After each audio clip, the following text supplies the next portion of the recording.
রাষ্ট্রপতি নির্বাচনের প্রস্তুতি শেষ পর্যায়ে। আগামী 20 আগস্ট দুপুর 2টা থেকে বিকেল 5টা পর্যন্ত জাতীয় সংসদ ভবনের অধিবেশন কক্ষে বিরতিহীনভাবে ভোট গ্রহণ হবে। প্রকাশ্য ব্যালটে এই ভোট দেবেন সংসদ সদস্যরা। ক্ষমতাসীন বিএনপি এখনও প্রার্থীর নাম আনুষ্ঠানিকভাবে ঘোষণা না করলেও দলীয় সূত্রে জানা গেছে, মহাসচিব ও স্থানীয় সরকারমন্ত্রী মির্জা ফখরুল ইসলাম আলমগীরকে রাষ্ট্রপতির প্রার্থী করার সিদ্ধান্ত হয়েছে। অন্যদিকে জামায়াতের ইসলামের নেতৃত্বাধীন 11 দলীয় জোট রাষ্ট্রপতির পদে এলডিপির চেয়ারম্যান কর্নেল অবসরপ্রাপ্ত অলি আহমেদের নাম ঘোষণা করেছে।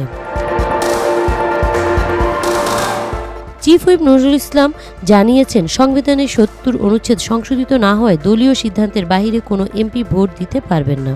ভোট দিলে সদস্যপদ বাতিল হতে পারে। এদিকে আগামী 27শে আগস্ট ত্রয়োদশ জাতীয় সংসদের তৃতীয় অধিবেশন বসবে। CIP TV Bangla news desk.